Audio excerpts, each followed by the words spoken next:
오늘 이 시간 우리 함께 하시는 우리 모든 성도님들에게 다 아시고 이미 준비하신 길로 인도하시는 이 하나님 은혜가 함께 하시기를 주의 이름으로 축원드립니다.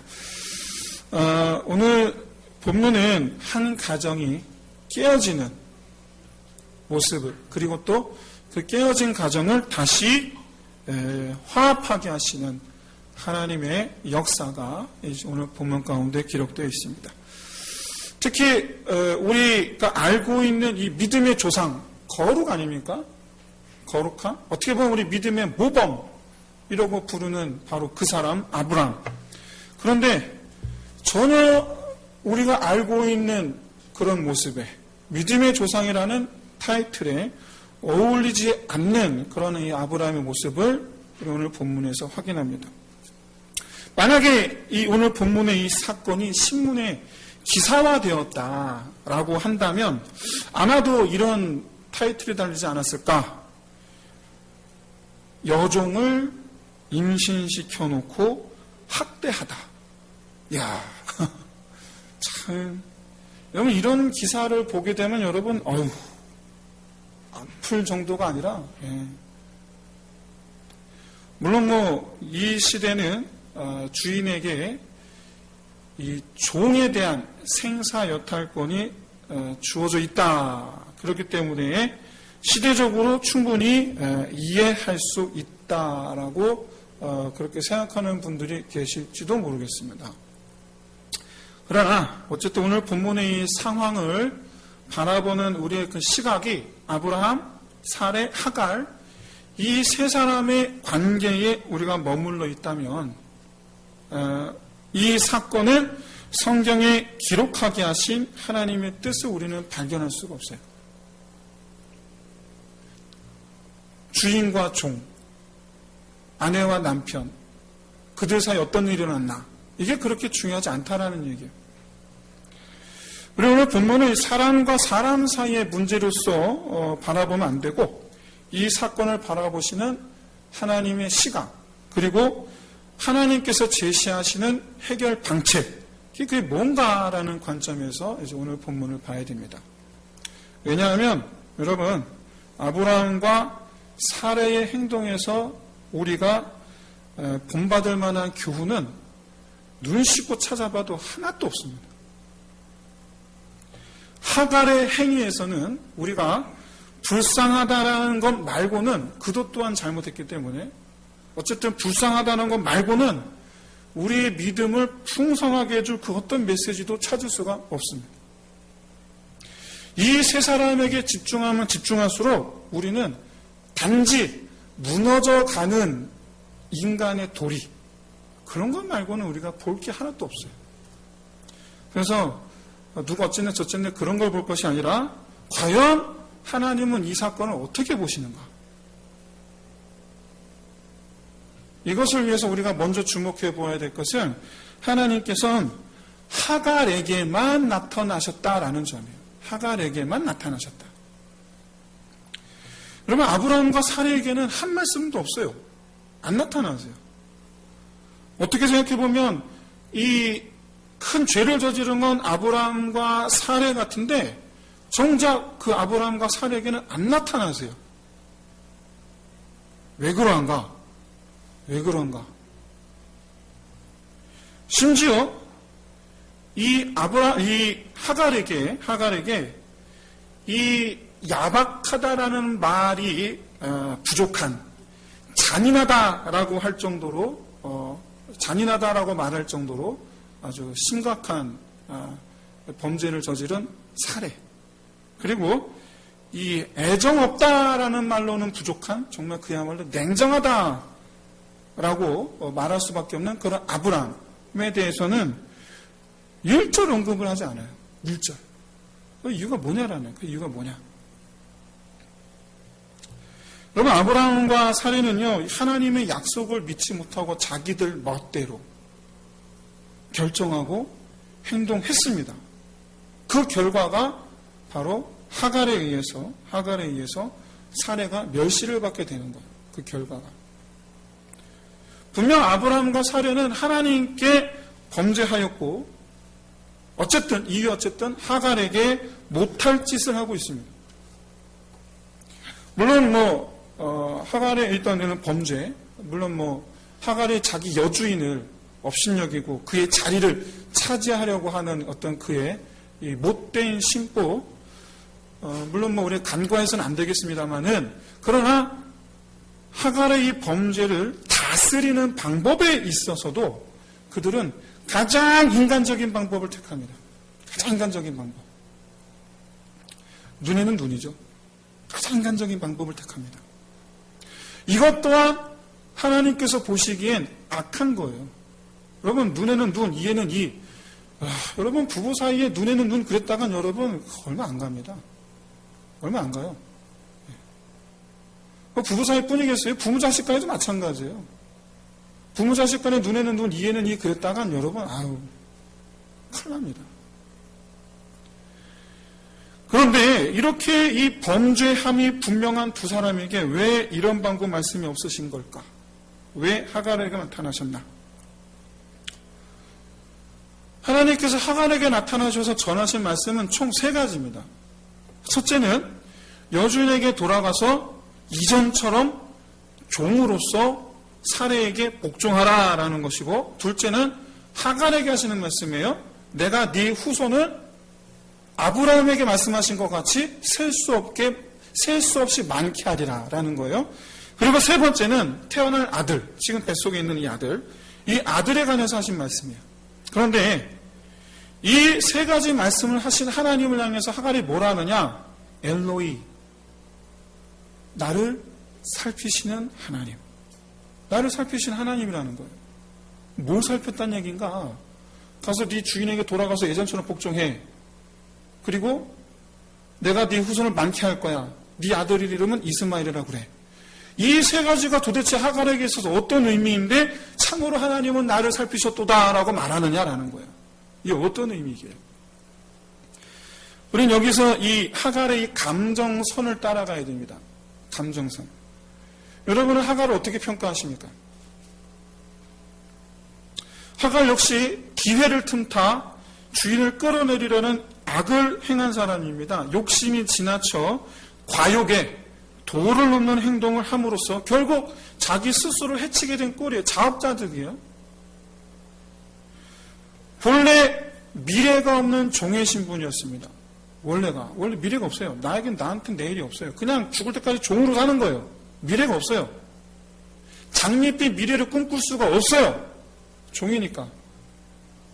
그런데 그가 그런 종의 신분이었을 때는 그냥 단지 하나, 그에게 소망이 있던 뭐냐면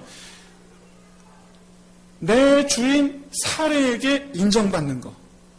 그게 소망이란 말이에요. 그게. 하루하루 소망이에요. 사례한테 사랑받는 거, 그게 전부였단 말이에요. 그전에는.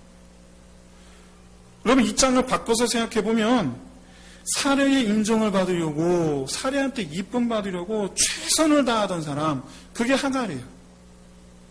그러다가 지금 어떻게 됐느냐? 사라와의 관계를 끊어버릴 생각을 해요.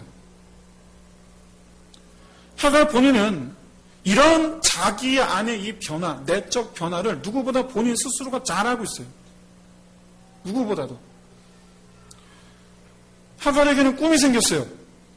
그리고 그 꿈을 위해서 새로운 시도를 하는 거예요. 물론 그게 사례를 밟고 자기가 일어서는 것이긴 하지만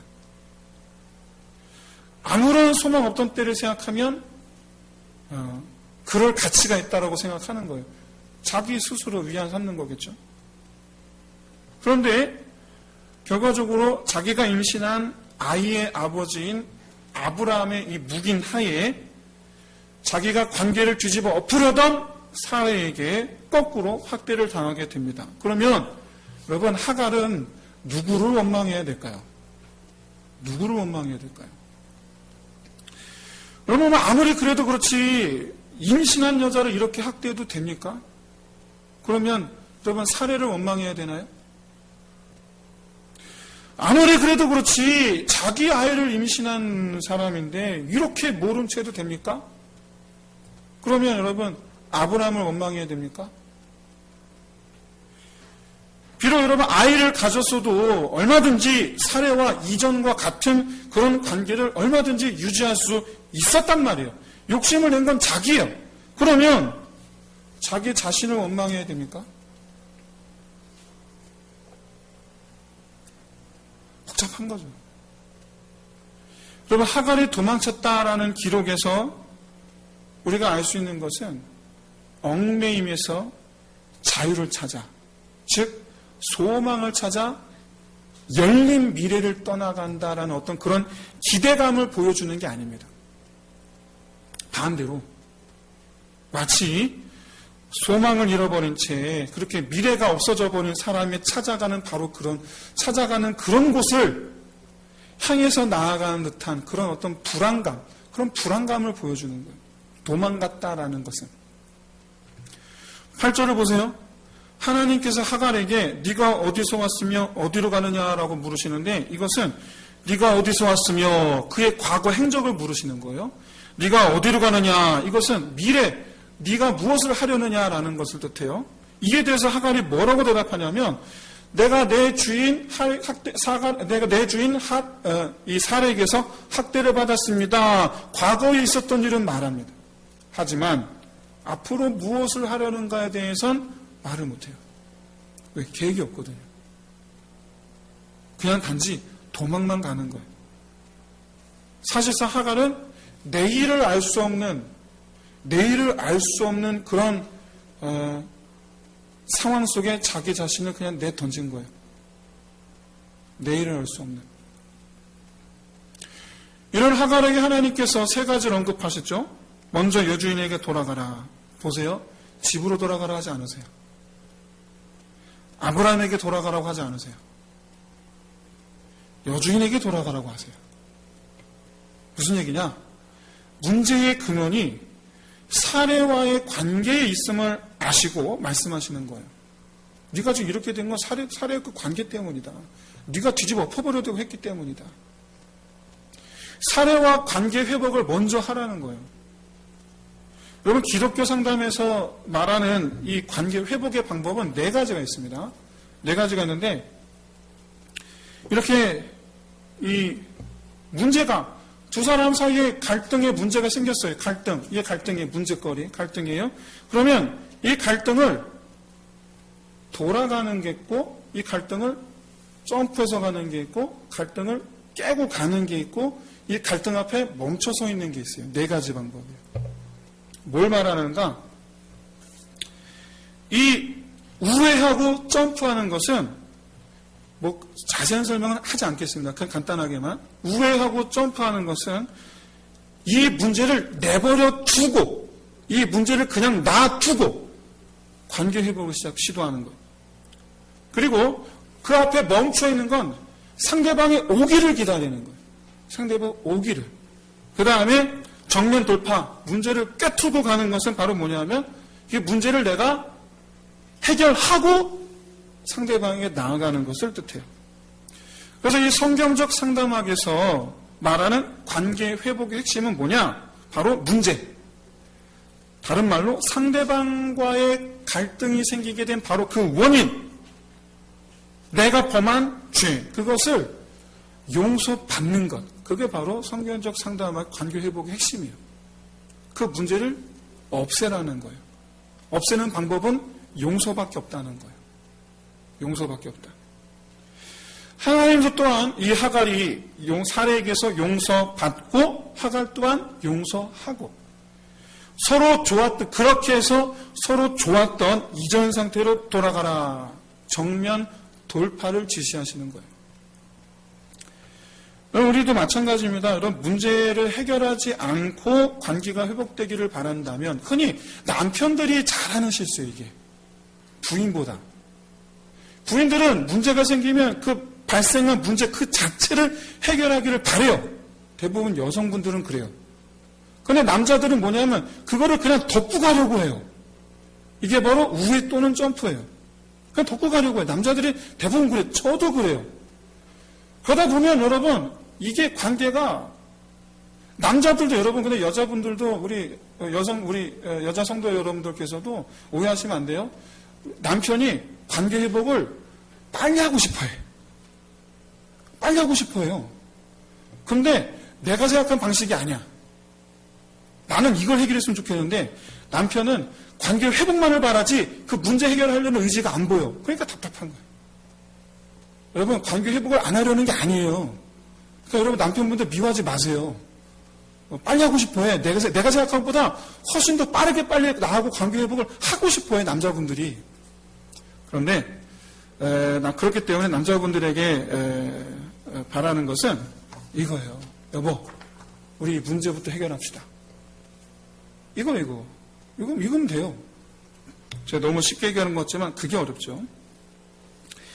정면 돌파 핵심은요, 내가 먼저 나의 잘못을, 내가 상대방의 잘못을 직시하는 게 아니고 내 잘못을 먼저 직시하고 그렇게 해서 용서를 구하는 거예요. 만약에 여러분 최근 들어서 갈등으로 인한 어떤 그런 괴로움이 있으시다면 그렇게 여러분 화평함을 이루시기를 진심으로 소원합니다. 여러분, 둘째로 하갈에게 후손이 많을 것이다 라고 말씀합니다. 미래가 없어요. 나 오늘 지금 내일 일을 몰라요. 나 어떻게 될지 몰라요. 버림받았어요. 끝났다요. 나 지금 끝났다. 그런데 하나님 와서 뭐라고 말씀하시냐면 내가 너에게 후손을 많이 하리. 내가 너에게 후손을 많게 하리라는 거예요. 내가 모르는 내 미래를 보시는 하나님. 내가 모르는 내 미래를 보시는 하나님. 여러분, 이것이 위로가 되겠습니까? 안 되겠습니까? 위로가 되겠습니까? 안 되겠습니까? 하나님께서 제가 여기서 기도하고 있는데 하나님께서 저한테 갑자기 그러는 거예요. 네 앞에 너는 10,000명을 놓고 설교하리라고 나한테 말씀하셨단 말이에요. 그러면 제가 지금 기뻐하겠습니까? 안 기뻐하겠습니까? 어떻게 하겠습니까? 네? 혹시 회사를 경영하십니까? 네가 장차 저 바닷가 모래알같이 많은 직원들을 데리고 세계를 누비게 되리리라. 난 지금 그냥 구멍가게인데 기쁘시겠어요? 안 기쁘시겠어요?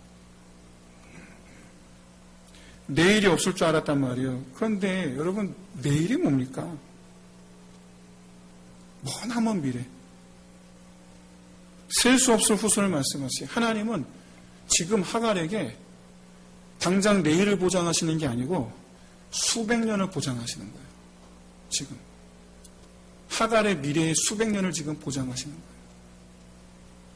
세 번째, 아들의 이름을 정해주셔요. 이스마엘. 조금 있다가 다시 한 번 더 다룰 건데, 그가 들으시리라는 뜻이에요. 그가 들으시리라. 샤마, 듣다. 엘, 하나님께서. 앞으로 어떤 역경이 있어도 하나님께서 들으시겠다라는 거예요. 이스마엘이라는 뜻은. 좋은 이름이에요. 이스마엘이라는 뜻이.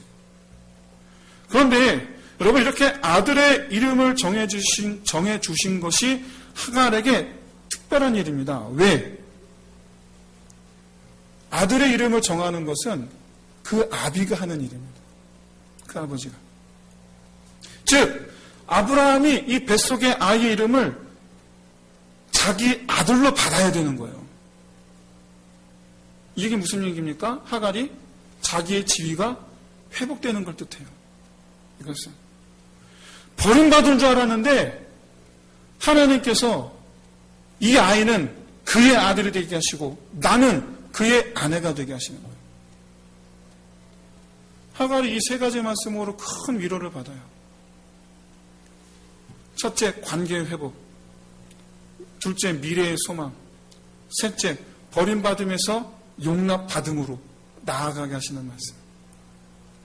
그래서 하갈은 하나님을 뭐라 부르느냐? 엘로이. 로이는 보다입니다. 하나님께서 보셨다. 하갈은 하나님께서 자기의 모든 것을 다 보시고 자기 감정까지, 자기가 한 치까지 다 보셨음에도 불구하고 자기도 모르는 자기의 인생, 미래의 자기 인생까지 다 보시고 말씀하시는 거예요. 자기가 저지른 것도 보셨어요. 그런데 1절 말씀 안 하세요. 자기의 고통을 보셨어요. 그에 대해서 말씀하세요. 하갈은 이 하나님의 이 세 가지 말씀으로 위로를 받았지만 하나님을 깨달은 것에서 더 큰 위로를 받습니다. 왜? 앞으로도 이 하나님께서 나를 보시리라는 거예요. 이 하나님께서 나를 보시리라.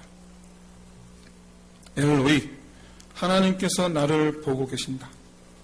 그 사실 자체가 앞으로 살아갈 하갈의 인생에 얼마나 큰 위로가 되겠습니까? 그래서 그는 두려워 떠나갔던 그 집을 이제 그 집을 향해서 갑니다. 왜? 하나님께서 다 보고 계시기 때문에. 손 속에 자비를 감춘 잔인한 그 손길을 향해서 가는 거예요. 하나님께서 다 보실 것이기 때문에. 여러분, 하나님께서 보신다는 것은 하나님께서 갚으신다는 걸 뜻해요. 하나님께서 지키신다는 걸 뜻해요. 하나님께서 인도하신다라는 걸 뜻해요. 그래서 그는 가는 거예요. 그런데 여러분, 하나님은 로이 보신다고만 말씀하시지 않아요. 그 아이의 뱃속에 그 아이를 향해서 아들의 이름을 이스마엘, 샤마엘, 하나님께서 보시리라. 아니, 하나님께서 들으시리라. 이는 하갈이 하나님을 엘로이라 부른 것과 사실은 같은 뜻입니다. 엘로이 하나님께서 보신다. 이스마엘 하나님께서 들으신다. 하나님께서 하갈의 뱃속의 아이를 이스마엘이라고 지어주시니까 하갈이 그 하나님을 엘로이라 부르는 거예요. 즉 하갈이 하나님 이름을 엘로이, 나를 살피시는 하나님이라고 부른 것은 앞으로 하갈과 이스마엘의 이 소리, 기도죠. 그 중에서 특별히 고통 가운데 부르짖는 기도. 우리를 외면하지 않겠다. 그 기도를 들으시겠다라고 하셨기 때문에 엘로이라고 부르신 거예요. 이제부터 하나님은 내게 있어서 엘로이이십니다. 엘로이, 내가 보리라. 이스마엘, 내가 들으리라. 엘로이는 인생의 처음부터 끝에 이르기까지 내 인생 전부를 보시는 하나님이신데, 그런데 이제는 들으시겠다. 보고 있으니까 내게 말하면 내가 응답하겠다라는 거예요. 보고 있으니까 응답하겠다. 그런데 여러분, 하나님께서 하갈의 이름을 이스마엘이라고 지으신 이유를 뭐라고 말씀합니까? 내 고통을 들었기 때문에. 그래서 내가 네 아들의 이름을 이스마엘이라고 하겠다. 네 고통을 듣겠다. 여러분, 이거 우리 마찬가지입니다. 지금까지 하나님께서 우리의 지난날에 우리의 고생을 다 보셨기 때문에 하나님은 엘로이이십니다. 그런데 이후로 영원까지 들으시는 분이 엘로이세요. 보시는 분이 엘로이세요. 우리가 의지할 뿐, 그래서 틈만 나면 찾아야 할 뿐, 매 순간 불러야 할 바로 그 이름 엘로이예요. 바라건대 여러분, 지금까지 살아온 내 인생을 다 아시는 하나님께, 그래서 그 무엇도 감출 수 없는 우리 하나님께 다 보시니까 이제로부터 영원까지 우리 기도를 들으실 그 하나님께 여러분 나와서 위로와 보호하심과 이루심의 은혜를 맛보는 저와 여러분 되시기를 주의 이름으로 축원드립니다. 사랑하는 성도 여러분, 하나님을 믿는 믿음 안에서 살아가시기를 진심으로 소원합니다. 믿음은 결국 뭐냐?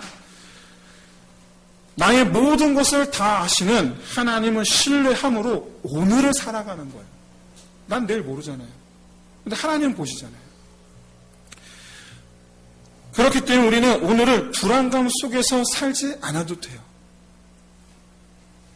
불확실한 내일을 두고도 오늘을 확신 있게 사는 것, 오늘을 기쁨으로 사는 길, 바로 엘로이 하나님을 믿는 믿음 안에 우리가 거하는 것밖에 없습니다.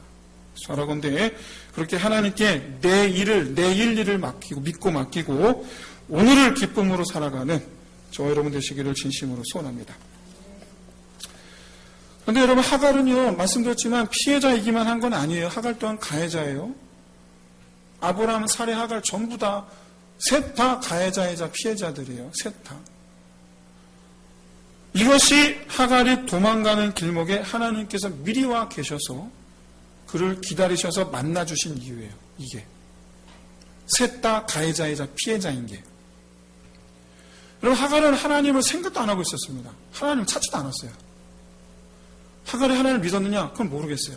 분명한 건 하갈은 하나님을 찾지 않았어요. 하나님 찾아오신 거예요. 하갈을 위로하기 위해서 찾아오셨습니까? 아니에요. 다른 이유가 있어요. 오늘 본문에 나타난 여호와의 사자, 성육신 하시기 이전에 성자 하나님이십니다. 성자 하나님은 이 마리아를 통해서 성육신 하시기 전까지 구약 성경 곳곳에 이렇게 눈에 보이는 모습으로 나타나십니다. 왜 그러느냐? 바로 성육신 하실 것을 암시하는 거예요. 내가 장차 육신으로 너희에게 오리라 라는 것을 암시하기 위해서 구약에서 때때로 여호와의 사자로 나타나요. 여호와의 사자의 모습으로 나타나요. 눈에 보이는 모습으로 나타나요. 이렇게 오늘 본문이 하나님께서 다른 표현이 아닌 여호와의 사자라는 표현으로 오늘 본문에 나타나신 이유, 기록하신 이유는 바로 무엇이냐? 성자 하갈에게 나타난 분이 성자 하나님이라는 사실 그 자체가 바로 오늘 본문의 핵심 메시지라는 거예요. 그 자체가. 결론부터 말씀드리면 화평케 하시기 위하여 오신 거예요. 이것이 바로 오늘 본문에서 하갈에게 세 가지 말씀하신 그 말씀의 목적이에요.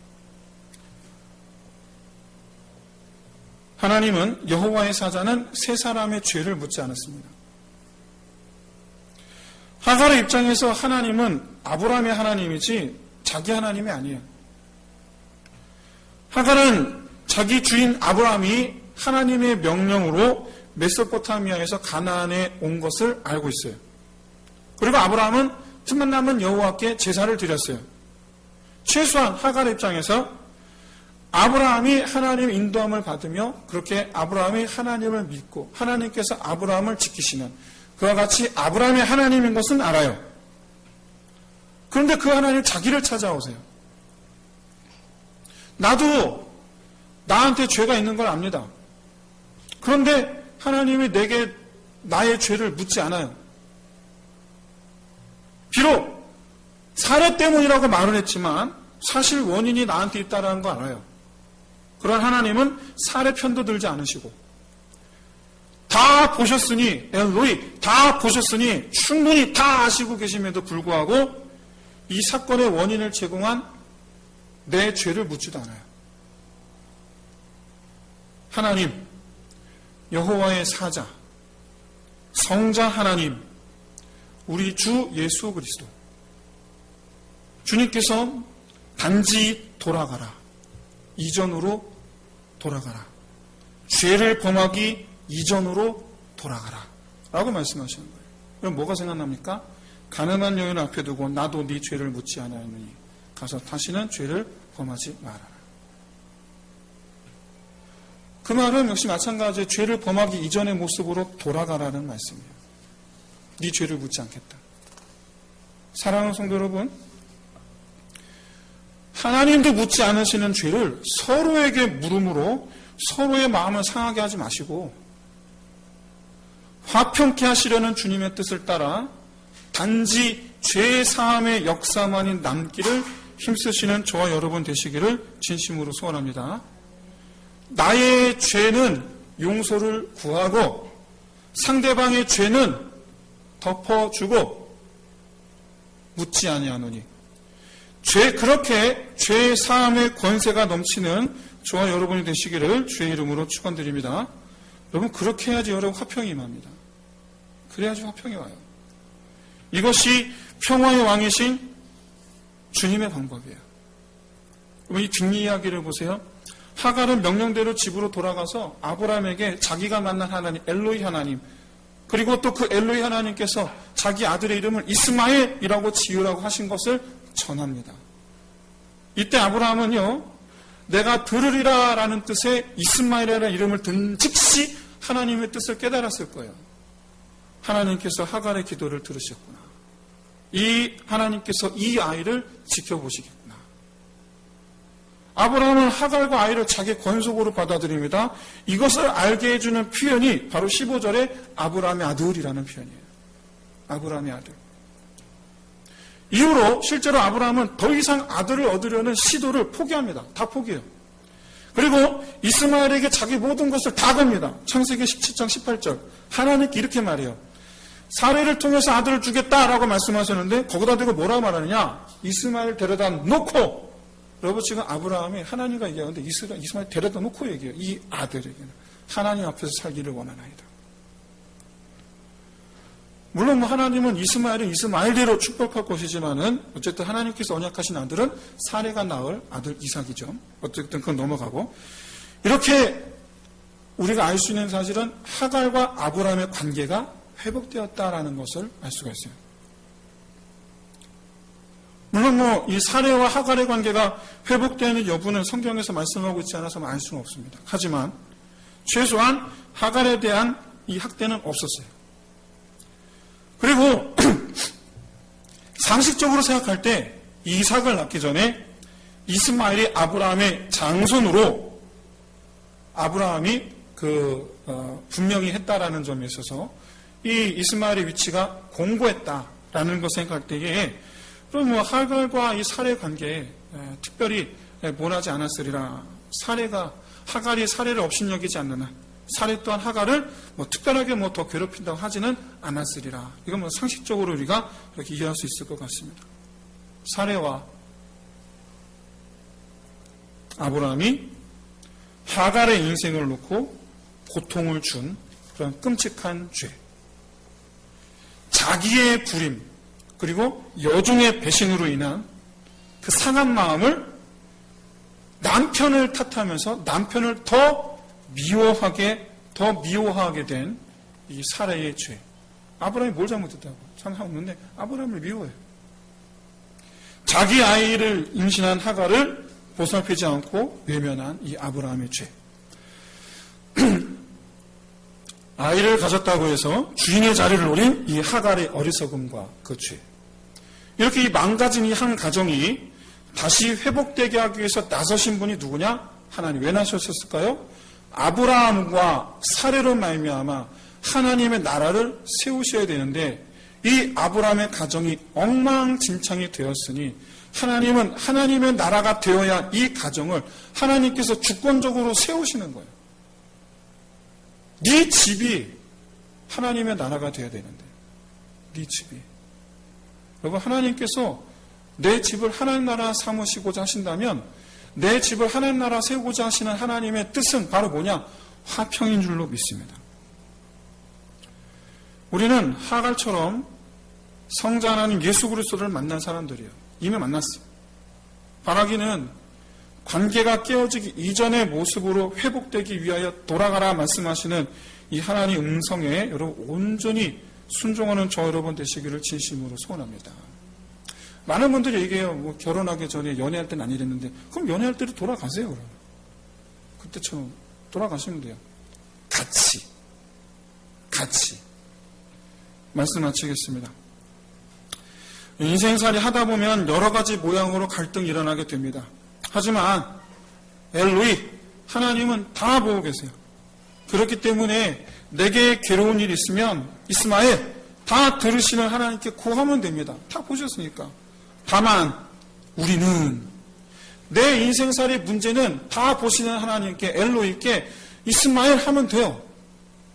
기도하면 돼요. 그러나 이제 나는 화평을 이루시는 하나님의 뜻을 헤아리고 그것을 이루어낼 줄 아는 지혜가 있어야 돼요. 고집하면 안 돼요. 지혜가 있어야 돼요. 바라기는 이 시간 우리 함께 하신 모든 성도 여러분들께서는 모든 문제를 엘로이 이스마엘 다 보시고 들으시는 하나님께 내어 맡기고 우리는 하나님의 뜻을 따라 화평을 위해 힘쓰는 저와 여러분 되시기를 진심으로 소원합니다. 그렇게 하나님의 이 평강의 은혜가 다 넘치시기를 주의 이름으로 축원드립니다. 함께 시간에 찬양드리면서 함께 기도합시다.